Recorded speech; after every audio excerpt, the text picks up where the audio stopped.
लाल कृष्ण आडवाणी को न्योता दिए जाने के संकेत मिल रहे हैं। सूत्रों के हवाले से खबर मिल रही है मुरली मनोहर जोशी को भी न्योता मिल सकता है। चंपत राय आडवाणी की और जोशी को फोन कर सकते हैं। सूत्रों के हवाले से यह खबर मिल रही है। हालांकि ये बात सामने आ रही थी कि अयोध्या को लेकर राम मंदिर आंदोलन से जो भी जुड़े लोग हैं उन्हें जो है न्योता दिया जाएगा। तो अब लाल कृष्ण आडवाणी और मुरली मनोहर जोशी को न्योता भेजा जा सकता है। हमारे साथ हमारे सहयोगी अमित दुबे इस वक्त फोन लाइन पर जुड़ चुके हैं। अमित, चंपत राय बातचीत कर सकते हैं आडवाणी से और मुरली मनोहर जोशी से। हालांकि ये पहले से ही संकेत मिल रहे थे, क्योंकि जो भी राम मंदिर आंदोलन से जुड़े ऐसे लोग हैं उन्हें न्योता जा सकता है। तो क्या लगता है, लाल कृष्ण आडवाणी और मुरली मनोहर जोशी, वक्त कम है? जी बिल्कुल, देखिए सबसे पहले जब खास तौर पे राम जन्मभूमि तीर्थ क्षेत्र का बात सामने आई थी तब कहा गया था कि राम मंदिर आंदोलन से जो लोग जुड़े हैं उन सबको इनविटेशन जाएगा। और खास करके मुरली मनोहर जोशी की बात करें या लाल कृष्ण आडवाणी की बात करें, दोनों उस आंदोलन के प्रमुख थे। लेकिन अब तक जिस तरह से इन्विटेशन नहीं मिला, इसे लेके तमाम तरह के कयास लगाए जा रहे थे।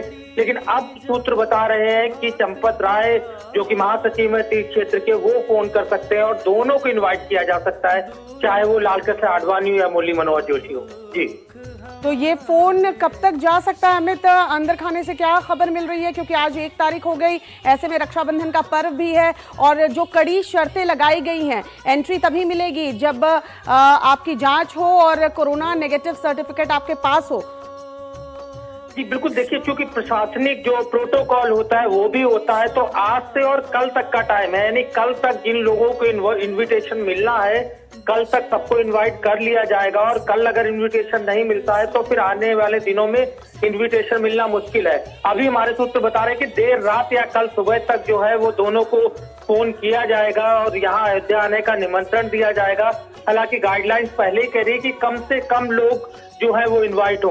और ऐसे में जाहिर तौर पर जब लाल कृष्ण आडवाणी पहुंचेंगे तो वो प्रधानमंत्री के मंच पे भी उन्हें जगह दी जा सकती है। इसे लेके भी तमाम तरह की चीजें सामने निकल के आ रही है। तो जाहिर तौर जिसकी मैं बात लगातार कर रहा हूँ, देर रात तक दोनों को इनवाइट किया जा सकता है और दोनों अयोध्या पहुंच सकते हैं। जी अमित, अगर कहें आडवाणी और मुरली मनोहर जोशी दोनों ऐसे नेता न सिर्फ राम मंदिर के आंदोलन से जुड़े हुए हैं, बीजेपी के भी देख ले तो दिग्गज नेताओं में से हैं।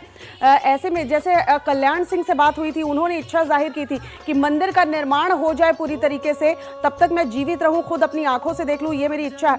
तो इन दोनों नेताओं की भी कुछ तो इच्छा ऐसी रही होगी, क्योंकि आपने एक बहुत बड़ा वक्त गुजारा है, आपने योगदान दिया है। और ऐसे में जब समय वो दूर नहीं, जब आधारशिला रखी जानी है, तो आपके मन में भी ये इच्छा रहती है कि न्योता आए तो आप जरूर जाएं।